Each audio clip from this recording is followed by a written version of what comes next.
Are you a podcaster? Maybe you've got that big idea and you're looking for a network to join. The multi-award-winning Ozcast Network can get your content to eyes and ears all over the world. Join now for the first month free, and you could be featuring this sound at the beginning of your podcast. Ozcast. Simply head to ozcastnetwork.com for details. Oh, Rebel, how are you? I'm very good. Lovely day. Good. Where are you? I'm looking out at Lake Bondi. It's Adelaide weather of 30 degrees, but It is still lovely, North Bondi. Well, we'll try and put some really decent weather on for you when you get here on the weekend. I'm sitting here with Professor Ian Plimer and Les Eleces and Tony Denton, and we're sitting at a dining room table, believe it or not, with a radio station that is about the size of a shoebox. but having fun and tea and cakes and all sorts of stuff. We're talking about aeroplanes, Rebel. I've been on a lot of them recently, all types. But you used to fly. I remember that. You took me up once. You were only 16, I think, and I was scared stiff. But I wasn't going to show it. I gave it up when I went to film school in London because the principal did it so much better than me. Yeah, well, I think, when did you learn to fly? Because you must have been very, very young. It was on the curriculum. I went to a country school and it was on the curriculum. Yes. And nobody in my family drove. There wasn't much family. And I learned on a horse float, which I couldn't get a license for at that age, but I could get a pilot's license before I could get a car license. So as I wanted to get home and away from the school as much as possible, Camden actually had an aerodrome. So I learned from this fantastic pilot who had a big gap between his front teeth. So when he ate banana sandwiches,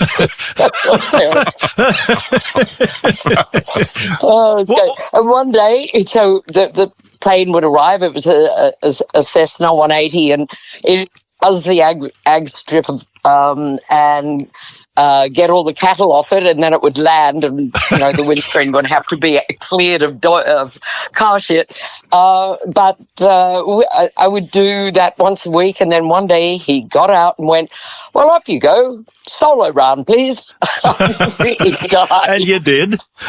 But I loved it. I really loved being up in the air, and in those days it wasn't suburbia. No. So if I did crash it, it'd only be into an ag field. But sadly, it's very expensive now, and I'd have to go to Bankstown, and getting to Bankstown might take half a week. So it's just I remember, fuel, flaps, all that kind of ronda. I remember it was one of those occasions in my life that I've always remembered. What was your mother doing while you were doing all of this hairy stuff? Advertising. She was Rada was advertising. Well, Rada was and writing once a week in Sydney Morning Herald called Wine Talk, and she was very good at the pen. Yes. And she would have every weekend she would have something up. During winter there would be the Hunt Club, which was made out of the rat catcher from Ingleburn or Campbelltown, or the vet from somewhere else. Are you a podcaster? Maybe you've got that big idea and you're looking for a network to join. The multi-award-winning Ozcast Network can get your content to eyes and ears all over the world. Join now for the first month free, and you could be featuring this sound at the beginning of your podcast. Ozcast. Simply head to ozcastnetwork.com for details. And it would be a very, very, very colourful group. So you'd have the Redcoats versus the Drag Queens, or it might be Stuart Wagstaff with a whole troupe of actors. And so whenever I was home and I'd escaped from incarceration, I would mix with all these fabulous people. And it wasn't unusual for me at all to know Carlotta or know Eartha Kitt or, So I kind of grew up with this film. Well, a wonderful way to grow up, because it was eccentric but strangely establishment, and Yes, had all yes. the ingredients that you need to end up being an interesting adult, which you certainly are. An interesting producer. Yes. Now, how did the producing thing come about? Because I think I'd moved to Adelaide by the time you'd gotten into films. It was hard to get work as an actress, even after 3 years of NIDA. Yeah. My first year of work, my happiest letter ever, was when an English director took over the South Australian Theatre Company, and we all auditioned for him and for people from NIDA, and he called me up one night and said, "Well, Rebbers, do you want to come over to Adelaide?" And I went, "Oh, yes." And it's the first time I got a chance to actually meet the Adelaide side of Penfolds, which there were very few, even fewer now. But it was a wonderful first year. I mean, we were extras most of the year. Yeah. Every now and again you'd get a sort of off-stage lead role, but it was a fantastic year over there, and you learnt a lot. No drag queens, I have to say, but it was it's really good training. I suppose it's a bit like being a carpenter. You have to go out and get on the tools. Nothing like grease paint. They don't have it anymore. No, there's many things I look back and think they don't have that anymore. No, they don't use film anymore. No. Well, there's the romance, the sort of professor, the smell of all of these things. I can remember the first radio or television studio I went into. It had a particular smell. Yes. I think everything was analog, and once you go digital, it doesn't smell. No. Or smell the same. I'm not sure how to touch it. No, I remember when I went to Adelaide, I had a cousin who was particularly interested in geology because, of course, pedology with winemaking. So we'd go out and he'd teach me about the Krasnozem soils or the Terra Rossa down at the Coonawarra. Yeah, it was, and I'd passed geography at school, well, at the Crammer when I was expelled. But did you get expelled? What did you get expelled? I got expelled. What did you get expelled for? What did you do? There was some Penfolds we couldn't sell, so I put it in a plane, flew it back to school, and flogged it to the prefect. As you do.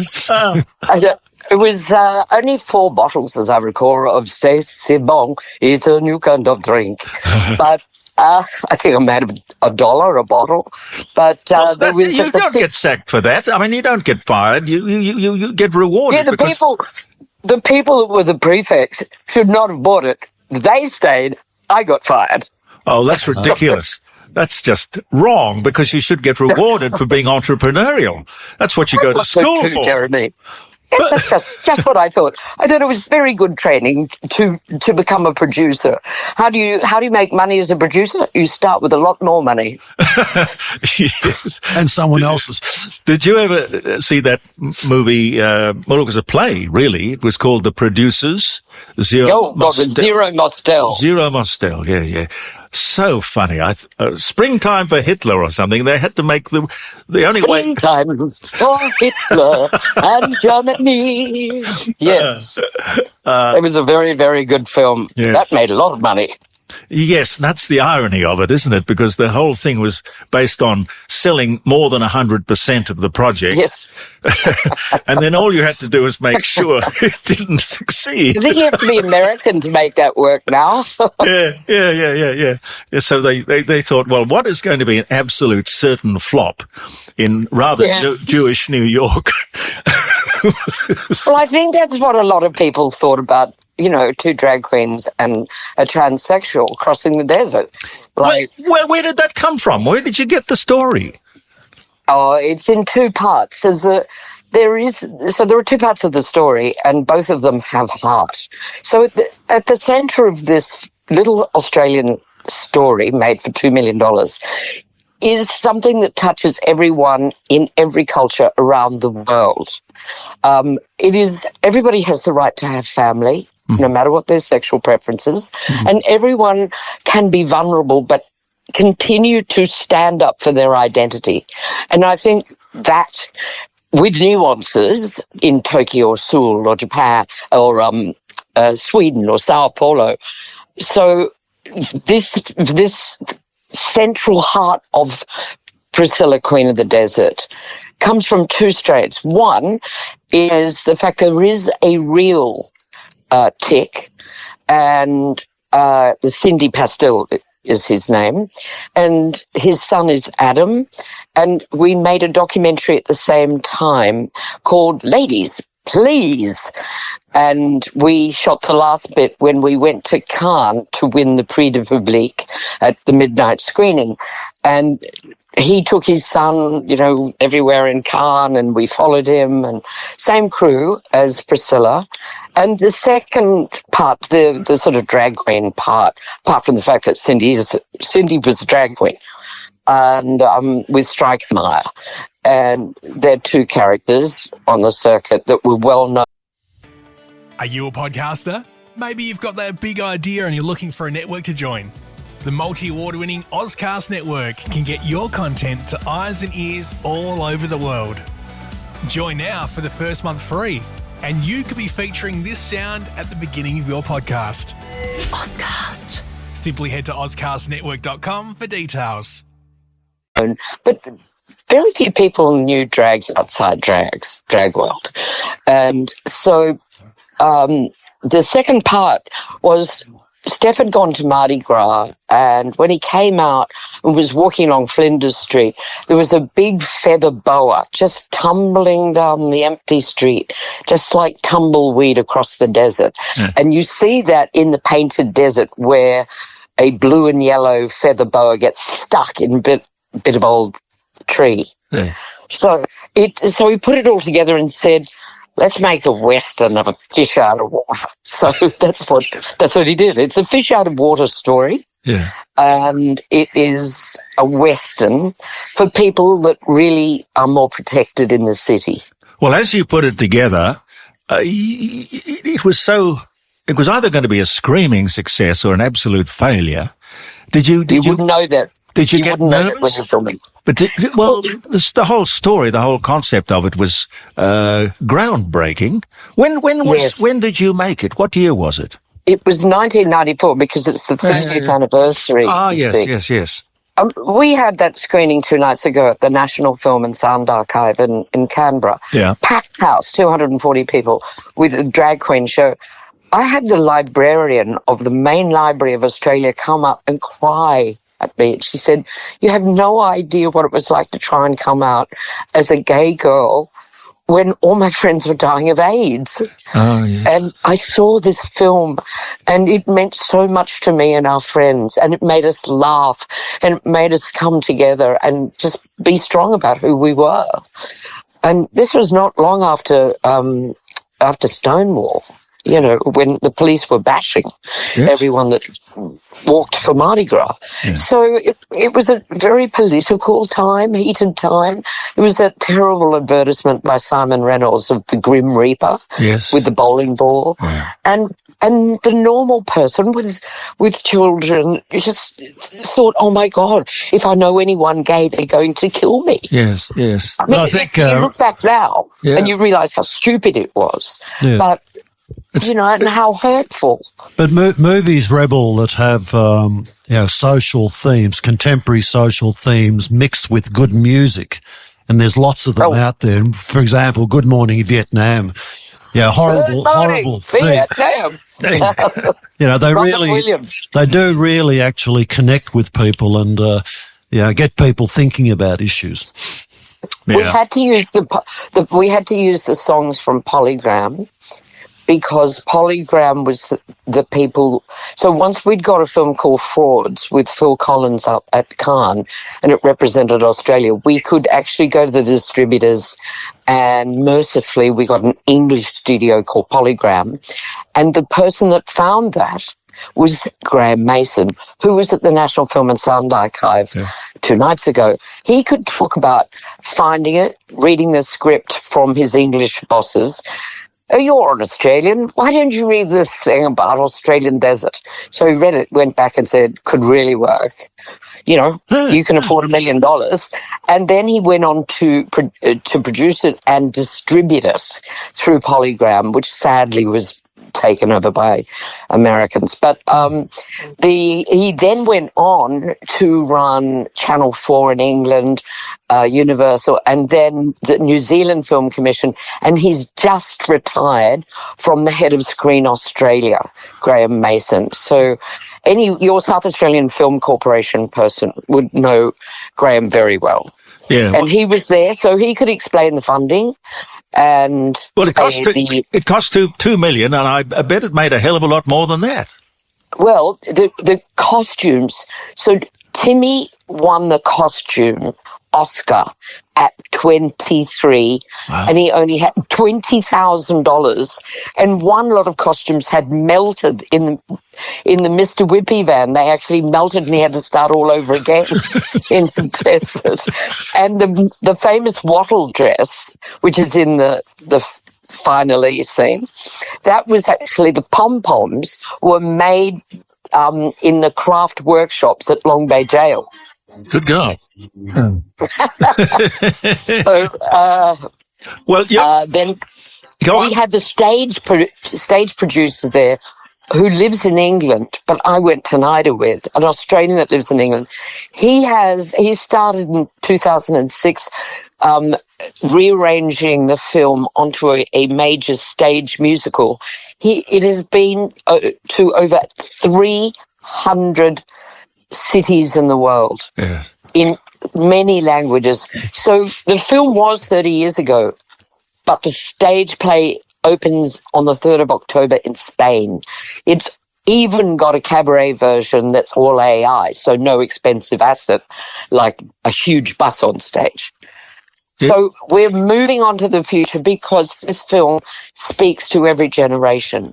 Because he's right. The music, they're all 80s, you know, they're these great songs that people loved in the 80s and early 90s. And we were very lucky to have Polygram secure, you know, the songs that, mostly the songs, Steph, on it. The contract with ABBA was running almost run out. Yeah. And so when we started the film, we had to shoot in Sydney first, and that's the pub scene that opens the film.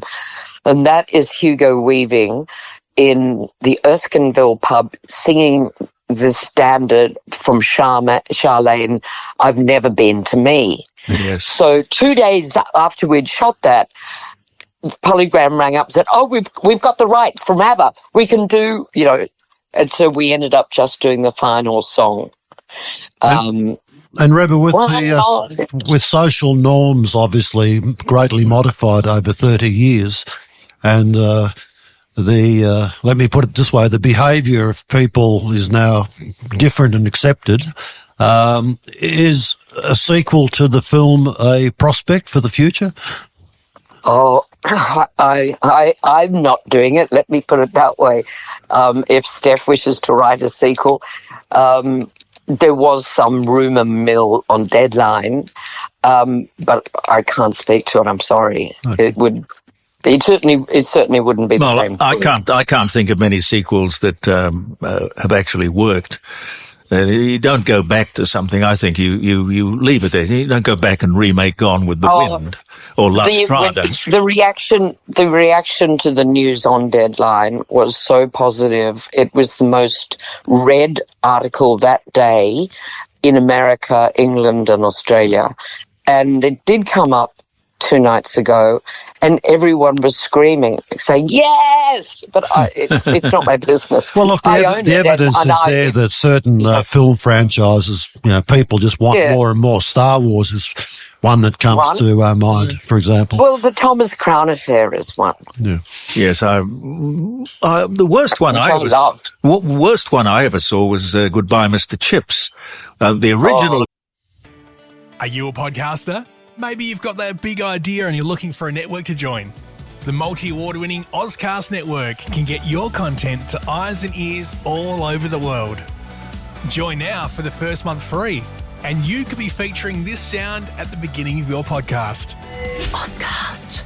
Simply head to ozcastnetwork.com for details. Goodbye, Mr. Chips was wonderful. And then they made a musical out of it, and they must have been mad. Well, you can't generalise. It depends what it is. I suppose. I personally love Thomas Crown Affair number 2, but I love them both. Who was in number 2? 007, Pierce Brosnan and Rene Russo. Oh, right, and it had that fabulous Nina Simone soundtrack when they did the McGree top hat in the to put the painting back, whereas it was Paul Newman and Faye Dunaway in the original. Yeah. You've got a very good encyclopedic mind. Now, you're coming... I've been doing it a long time. Yeah. Well, you're not working on anything at the moment? I'm working on the 30th, which is taking a lot, plus the stage plays. Yes. The stage plays, there's one in America, what we call Priscilla Light, and then there's the Spanish one, plus there's a possibility of bringing the cabaret version to Sydney, which would be wonderful that would go well, very well. Now, you're coming to town on Sunday. The Piccadilly at North Adelaide. Is it a full house, or could people still go? I'm not in charge of the tickets, but the last time I spoke to Sophie Tooth, she said there were a few tickets still left, but it was very popular. Yeah. And they're the people that found the bus. They found the bus in a burnt-out field. It had been moved twice. Yeah, I heard about that. It's now 50 years old. Yeah. And so they're going to make it a major tourist attraction in the Birdwood Motor Museum. Yeah. Yeah, obviously the engine doesn't work and the tyres are totally flat, and someone ripped up the iconic carpet. But it is a Hino bus from Japan. It went on to become the Whitlam's touring bus after us, and then it got lost. But it's been found by this owner of a farm, who went into the pub on his first night in town, and they said, "Oh, what are you going to do with the bus?" And he went, "What bus?" And he said, "Go down the back of your property, mate, near the other house, right next to the other house. It's there." So he drives down, he looks at it, and everything is melted and burnt. Yeah. Except the bus, because the water bomber bombed the bus. So it saved it. Well, that's kismet. I'm really hoping some genius mechanic in Adelaide. Oh, they'll restore it up there. They spend a lot of time restoring the cars and the vehicles that get donated. This will be a major immersive tourist attraction. You'll be able to go into the bus. You'll be able to go to a kiosk and say, "I'm interested in the costumes." And Tim will talk about the costumes, and we'll rerun the finales of stage plays, etc., to the screen, and we'll be able to talk about the attractions. It'll only be in Adelaide. And you're doing the Q&A after the show on Sunday? I think it's before? Jeremy. Okay. Yes, so, there's Chrissy. You've got Chrissy Kogel. Who else? Chrissy, I can't pronounce her last name, but she's from the SA Trust. Okay. And then there's myself. I'm not sure if Tim Chappell's coming over. I'll get all that confirmation today. Well, I think it'll be a great success. Are you going to go? I'm sure. Are you prepared for people coming in costume? There's a golden rule, Jeremy. What? Never compete with the drag queens. You will lose. You will definitely lose. No, I'm not an extrovert to that extent. No, I wouldn't do that. And they've all got such hilarious names. I was in Canberra, and I was on the phone to someone that was coming in the audience, and he owns many, many pieces of real estate. He's a property real estate agent called Richard Luton, and he was saying, "What do I wear?" And I said out loud as I was tapping in, I said, "Never compete with the drag queen." And the food went down in front of me, and this fabulous-looking young waiter went, "Absolutely never compete with us. My name's Vanity Wild." Vanity Wild. What was the name? The Blistered Sisters were performing that night. They said, "I had a waiter called Vanity Wild." "Oh, we love him."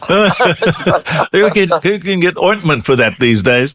What was the name of the it wasn't a nightclub, it was a bar that your mother... Hey Girls. No, not Lay Girls. No, this is the one that your mother had on Kensington Road. The Giggling Glass. The Giggling Glass? Yeah, well, I think it was the Giggling Glass. I was at school. I remember it was blue. That's because they came out with blue champagne. Oh, blue champagne. Yes, of course.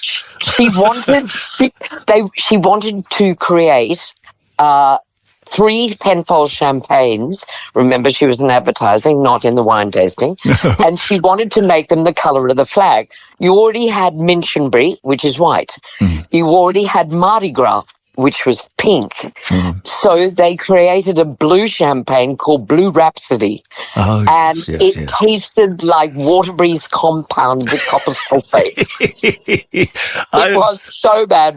We lost thousands. I think that's where I met your mother. God! I had a sort of a daytime television show at Channel 10 at the time, and your mother came on that show to promote the blue champagne, and then she invited me down to the bar. And it was very blue. I remember it was very blue. I can't remember it at all. What a wonderful woman she was. I take it she's not with us anymore. Oh no, she died in 1980, and she was going to write a book, and I finished the book. It's called Gone with the Wine, but it's only for my children. Gone with the Wine? Gone with the Wine. Gone with the Vine. All right. Yeah, Gone with the Wine. Just like the company. I don't own the company anymore. I never did. We lost it when I was actually at NIDA. We didn't lose it. You sold people it. in Adelaide made back. Are you a podcaster? Maybe you've got that big idea and you're looking for a network to join. The multi-award-winning Ozcast network can get your content to eyes and ears all over the world. Join now for the first month free, and you could be featuring this sound at the beginning of your podcast. Ozcast. Simply head to ozcastnetwork.com for details. Had decisions. But there was a... no, I can't remember the name of the bar that it became. So it was on a corner, wasn't it? I think so. Kensington. I remember it was on the left-hand side. side. From NIDA. Yeah, Jack's something. Jack's, no, can't remember. Sorry, Jeremy. No, don't worry. It's wonderful. You provoke so many wonderful memories just talking to you. I look forward to hopefully... I look forward I'll give you new ones on Sunday. I will love that. Now, is there a number that people can call to check out? Just ring the Piccadilly, I suppose, is it? Is the Piccadilly and or the South Australian History Trust. Oh, yes. It's Lighthouse Square. Yes, Light Square. Yep. Light Square. Yes, that's right. I'm sorry, I have Sophie's number, but she probably wouldn't want to do all the ticketing herself. No. Leave that with us. That's terrific. It's called the actual program's called God Save the Queen because the bus is the Queen, right? Yeah. So that is actually. If you Google God Save the Queen essay history, it will have everything about Sunday night. It will have the run sheet. Yes. That the bar opens at 5:30 or for 5. At 5, I won't get there till 5:30. Then I talk at 6. We all do the panel at 6, and then we do the screening of the show. But the bar opens at the Piccadilly at 5 o'clock. Have you seen the theatre? Do you know it? I have seen the outside of the theatre. It's the last Art Deco Yes. design. Yes, and I've heard the most wonderful things about it. There's two in Melbourne. I'm talking to RMIT, and it will be in their wonderful theatre, Art Deco, called the Capitol, and it's vast. And then the little one in Carlton, again Art Deco, and it's called the Nova. So we seem to be, going back 90 years, not 30, for the locales. But they're very intimate, like the Randwick Reds. They're really fabulous, and it's so much easier to talk in those things than a modern cinema that's so soulless. Oh, yes, totally. They've lost the plot. You basically fade into the drapes behind you. Yeah. Don't like modern. That's not the story of Priscilla. No! Watch it never fade. Never, and neither will you. Lovely to talk to you, Rebel. You. All right. I'll see you soon. Boys. All the best. Rebel Penfold Russell, ladies and gentlemen. Are you a podcaster? Maybe you've got that big idea and you're looking for a network to join. The multi-award-winning Ozcast Network can get your content to eyes and ears all over the world. Join now for the first month free, and you could be featuring this sound at the beginning of your podcast. Ozcast. Simply head to ozcastnetwork.com for details.